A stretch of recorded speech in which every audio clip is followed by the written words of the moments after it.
이 말 나오면 100% 사기입니다. 사람은 평생을 모아도 모자란 돈을 단 몇 번의 선택으로 모두 잃을 수 있다는 걸 저는 너무 늦게 알았습니다. 저는 올해 68세입니다. 평생을 성실하게 살아왔다고 생각했습니다. 직장에 다니며 가족을 먹여 살리고 남들처럼 사치하지도 않았습니다. 그렇게 모은 돈이 제 노후의 전부였습니다. 이제는 조금 편하게 살아도 되겠지. 그렇게 생각하던 그때 전화 한 통이 제 인생을 바꿔버렸습니다. 처음에는 의심했습니다. 하지만 조금씩, 아주 조금씩 저는 그 말을 믿게 되었습니다. 그리고 결국 제가 평생 모은 돈을 단 몇 달 만에 모두 잃게 되었습니다. 이 이야기는 특별한 사람이 당한 일이 아닙니다. 평범하게 살던 누구나 될 수 있는 이야기입니다. 혹시 지금 누군가가 이런 말을 하고 있다면 안정적입니다. 원금 보장입니다. 지금이 기회입니다. 부디 이 이야기를 끝까지 들어주시기 바랍니다. 일부 그 전화 한 통. 퇴직 후 제 하루는 조용하고 반복적이었습니다. 아침에 일어나 동네를 한 바퀴 걷고 시장에 들러 반찬을 사고 집에 돌아와 텔레비전을 켜는 일상. 그게 제 삶의 전부였습니다. 그날도 다르지 않았습니다. 점심을 먹고 소파에 앉아 쉬고 있는데 전화벨이 울렸습니다. 모르는 번호네. 평소 같았으면 받지 않았을 겁니다. 그런데 그날은 이상하게 손이 갔습니다. 여보세요? 밝은 목소리가 들려왔습니다. 선생님, 안녕하세요. 안정적인 투자 상품 하나 소개드리려고 연락드렸습니다. 순간 짜증이 났습니다. 관심 없습니다. 끊으려고 했습니다. 그런데 그 사람이 마지막으로 이렇게 말했습니다. 원금 보장에 월 3% 수익입니다. 그 말에 손이 멈췄습니다. 월 3%. 은행에 넣어둔 돈은 이자라고 해봐야 거의 없는 수준이었습니다. 그에 비해 월 3%라면 가만히 있어도 생활비가 나오는 수준이었습니다. 그게 가능합니까? 저도 모르게 다시 물어봤습니다. 그 순간 이미 저는 절반은 넘어간 상태였습니다. 상대는 기다렸다는 듯 차분하게 설명을 이어갔습니다. 선생님 같은 분들 위해 안정적으로 설계된 상품입니다.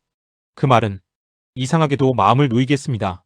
선생님 같은 분들, 마치 저를 이해하는 사람처럼 느껴졌습니다. 그날 통화는 그렇게 끝났습니다. 하지만 문제는 그 다음이었습니다. 전화를 끊고 나서도 그 말이 계속 머릿속에 맴돌았습니다. 원금 보장, 월 3%. 그날 밤 저는 잠을 이루지 못했습니다. 그리고 결국 다음날 제가 먼저 그 번호로 전화를 걸게 됩니다.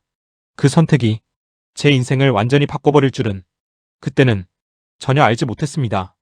이부 믿고 싶었던 말. 다음날 아침 저는 결국 그 번호로 다시 전화를 걸었습니다. 한 번만 더 들어보자는 생각이었습니다. 그게 그렇게 큰 결정이 될 줄은 그때는 몰랐습니다. 아, 선생님, 다시 연락 주셨네요. 그 사람의 목소리는 어제보다 더 반가운 듯 했습니다.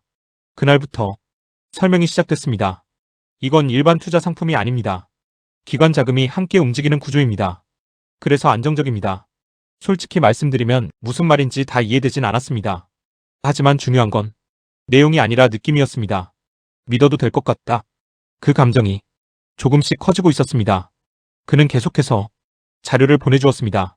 수익 그래프, 계약서처럼 보이는 문서, 이미 투자했다는 사람들의 사례까지 모든 것이 그럴듯했습니다. 그리고 결정적으로 저희 부모님도 넣으셨습니다. 그 말을 듣는 순간 마지막 의심이 무너졌습니다. 그럼 안전한 거겠지. 사람은 이상하게도 남이 했다는 말에 약해집니다. 특히 같은 또래, 같은 상황이라면 더 그렇습니다. 며칠 뒤 저는 그 사람을 직접 만나게 되었습니다. 작은 사무실이었지만 깔끔했고 직원들도 바쁘게 움직이고 있었습니다. 아, 제대로 된 곳이구나. 그렇게 느껴졌습니다. 그날 그는 다시 한번 말했습니다.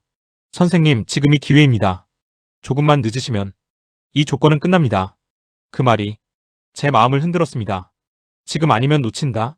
그 생각이 들자 이성은 점점 사라졌습니다.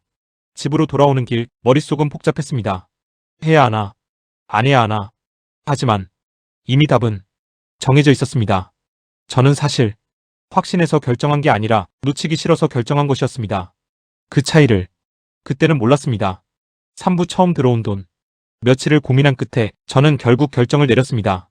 조금만 해보자. 처음부터 큰 돈은 아니었습니다. 잃어도 괜찮다고 스스로를 설득할 수 있는 작은 금액이었습니다. 계좌를 받고 떨리는 손으로 이체 버튼을 눌렀습니다. 송금이 완료되는 순간 가슴이 쿵 내려앉았습니다. 내가 무슨 짓을 한 거지? 불안이 밀려왔습니다. 그날 밤 저는 거의 잠을 이루지 못했습니다. 사귀면 어떡하지? 이거 잘못된 거 아닌가? 그런데 며칠 뒤 문자가 하나 도착했습니다. 수익이 입금되었습니다. 저는 믿기지 않는 마음으로 계좌를 확인했습니다. 정말로 돈이 들어와 있었습니다. 약속했던 금액 그대로였습니다. 그 순간 머릿속의 의심이 완전히 사라졌습니다. 진짜구나. 그 한마디로 모든 것이 끝났습니다. 그 이후로는 아무것도 의심하지 않았습니다. 오히려 이렇게 생각했습니다. 괜히 의심했네. 이건 기회다. 그 사람은 자연스럽게 말을 이어갔습니다. 선생님, 지금 추가로 넣으시면 조건 더 좋게 해드릴 수 있습니다. 저는 망설이지 않았습니다. 이미 한번 확인을 했다고 생각했기 때문입니다. 그리고 그때부터 금액이 점점 커지기 시작했습니다. 처음에는 일부, 그 다음에는 더 큰 금액, 그리고 결국 제가 평생 모은 돈이 그 계좌로 들어가게 되었습니다. 그때 저는 확신하고 있었습니다. 이건 투자다. 나는 잘하고 있다. 하지만 그건 투자가 아니었습니다. 제가 가장 크게 속았던 건 돈이 아니라 안심하게 만드는 그 과정이었습니다. 그걸 깨닫기까지 그리 오래 걸리지 않았습니다. 사부 이상한 신호. 처음 몇 주 동안은 아무 문제가 없었습니다. 수익은 계속 들어왔고 담당자는 여전히 친절했습니다. 선생님, 잘하고 계십니다. 지금 타이밍이 아주 좋습니다. 그 말에 저는 점점 더 안심했습니다. 그런데 어느 순간부터 조금씩 이상한 느낌이 들기 시작했습니다. 수익 입금이 조금씩 늦어졌습니다. 하루 이틀, 시스템 점검 중이라 조금 지연되고 있습니다. 그는 아무렇지 않게 말했습니다. 저도 그 말을 믿었습니다. 하지만 그 다음부터 더 이상한 일이 생겼습니다. 출금을 요청했는데 일부만 가능합니다. 전체 출금은 일정이 필요합니다. 그 말이 이상하게 걸렸습니다. 내 돈인데 왜 마음대로 못 빼지? 그때 처음으로 불안이 올라왔습니다. 저는 다시 전화를 걸었습니다. 저 전액 출금하고 싶은데요. 잠시 침묵이 흐른 뒤 그가 말했습니다. 선생님, 지금 빼시면 손해가 큽니다. 그 말은 설득이었지만 이상하게도 압박처럼 느껴졌습니다. 그날 이후 연락이 점점 줄어들기 시작했습니다. 전화를 해도 받지 않는 경우가 늘었고 문자도 늦게 답이 왔습니다. 그때부터 심장이 조여오기 시작했습니다. 설마 그 생각이 머리를 떠나지 않았습니다. 그래서 저는 직접 찾아가기로 했습니다. 그 사무실로 문 앞에 도착했을 때 이상한 느낌이 들었습니다. 불이 꺼져 있었고 문은 잠겨 있었습니다. 그리고 문 앞에는 작은 종이 하나가 붙어 있었습니다. 임시 이전. 그 순간 무언가가 완전히 잘못됐다는 걸 느꼈습니다. 하지만 그때는 아직도 아닐 수도 있다. 오해일 수도 있다. 스스로를 속이고 있었습니다. 그게 마지막 희망이었기 때문입니다. 오후 끝났다는 걸 알게 된 순간 그날 저는 그 자리에서 한참을 서 있었습니다. 임시 이전. 그 짧은 문장을 계속 바라보고 있었습니다. 어디로 옮겼다는 거지? 왜 아무 연락이 없지? 불안이 서서히 현실로 바뀌고 있었습니다. 저는 급하게 전화를 걸었습니다. 신호는 갔습니다. 하지만 받지 않았습니다. 다시 걸었습니다. 또다시. 결국 전원이 꺼져 있습니다. 그 순간 가슴이 털썩 내려앉았습니다. 아니야, 아닐 거야. 저는 그 말을 스스로에게 계속 반복했습니다. 집으로 돌아오는 길 다리가 제대로 움직이지 않았습니다. 머릿속에는 한 가지 생각만 맴돌았습니다. 설마 아니겠지? 집에 도착하자마자 컴퓨터를 켰습니다. 사이트에 접속하려고 했습니다. 그런데 접속이 되지 않았습니다. 페이지는 아무것도 뜨지 않았습니다. 그 순간 모든 게 멈춘 것 같았습니다. 손이 떨렸고 숨이 가빠졌습니다. 그리고 그제야 인정하게 되었습니다. 끝났구나. 그 말이 입 밖으로 나왔습니다. 힘이 풀려 바닥에 주저앉았습니다. 눈물이 나야 하는데 이상하게 눈물도 나오지 않았습니다. 그냥 아무 생각도 나지 않았습니다. 그 돈은 단순한 돈이 아니었습니다. 제 노후였고 제 시간이었고 제 인생이었습니다. 그 모든 것이 단 몇 달 만에 사라졌습니다. 그리고 그날 저는 처음으로 이런 생각을 했습니다. 이걸 어떻게 살아가야 하지? 6분 안겨진 사람들. 며칠 동안 아무것도 할 수 없었습니다. 밥도 제대로 못 먹고 잠도 거의 이루지 못했습니다. 눈을 뜨면 가장 먼저 드는 생각이 이게 꿈이면 좋겠다. 하지만 현실은 바뀌지 않았습니다. 결국 저는 경찰서를 찾아갔습니다. 접수를 하고 상담을 받으면서 처음 들은 말이었습니다. 혼자 당하신 게 아닙니다. 그 말이 이상하게 더 무겁게 느껴졌습니다. 잠시 후 다른 피해자들을 만나게 되었습니다. 비슷한 나이, 비슷한 표정, 그리고 비슷한 이야기. 저도 처음엔 소액만 넣었습니다. 수익이 들어와서 믿었습니다. 그래서 더 넣었습니다. 그 말을 듣는 순간 가슴이 더 세게 내려앉았습니다. 나만 그런 게 아니었구나. 하지만 그게 위로가 되지는 않았습니다. 오히려 그만큼 치밀했구나. 그 생각이 들었습니다. 우리는 서로를 보며 고개만 끄덕였습니다. 누구도 다른 사람을 탓하지 않았습니다. 이미 알고 있었기 때문입니다. 우리 모두 같은 순간에 흔들렸다는 것을. 집으로 돌아오는 길, 저는 처음으로 조금 다른 생각을 하게 되었습니다. 돌릴 수는 없구나. 그 사실을 받아들이기 시작했습니다. 그렇다고 해서 마음이 편해진 건 아니었습니다. 하지만 이제 어떻게 살아야 할까? 그 질문이 조금씩 떠오르기 시작했습니다. 그날 이후 저는 작은 일이라도 다시 시작하기로 했습니다. 늦었지만 그래도 멈출 수는 없었습니다. 그게 제가 할 수 있는 유일한 선택이었습니다. 7부 다시 살아가는 법.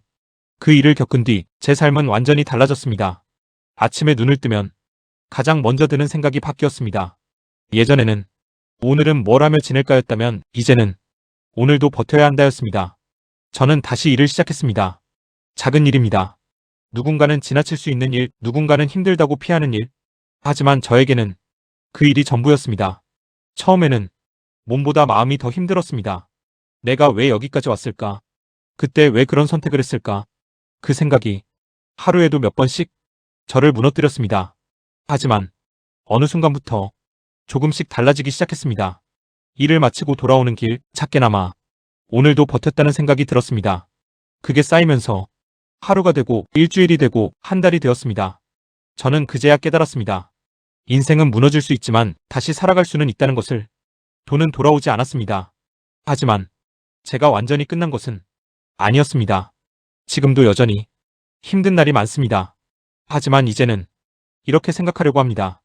그래도 살아야지. 이 이야기를 드리는 이유는 단 하나입니다. 이미 늦었다고 생각하는 순간에도 다시 시작할 수 있다는 것. 저는 그걸 이제야 알게 되었습니다. 그리고 오늘도 그걸 배우며 살아가고 있습니다. 이 이야기를 왜 끝까지 말씀드렸는지 아십니까? 저는 돈을 잃었습니다. 하지만 지금 와서 돌아보면 그보다 더 무서운 건 따로 있었습니다. 나만은 괜찮을 거라는 믿음. 이번 한 번쯤은 괜찮겠지라는 생각. 그 한순간의 판단이 제 인생을 무너뜨렸습니다. 사기는 특별한 사람을 속이지 않습니다. 욕심 많은 사람만 속이는 것도 아닙니다. 똑똑하지 못한 사람만 당하는 것도 아닙니다. 가장 많이 당하는 사람은 오히려 성실하게 살아온 사람, 노후가 불안한 평범한 사람입니다. 그래서 부탁드립니다. 누군가가 이렇게 말한다면 원금 보장입니다. 확실한 수익입니다. 지금이 기회입니다. 그 순간 한 번만 더 의심해 주십시오. 그리고 절대 서두르지 마십시오. 저는 그 한 번을 참지 못해서 모든 것을 잃었습니다. 하지만 이 이야기가 단 한 사람이라도 같은 실수를 막을 수 있다면 그것으로 조금은 덜 후회할 수 있을 것 같습니다. 부디 제 이야기가 누군가에게는 경고가 되기를 바랍니다.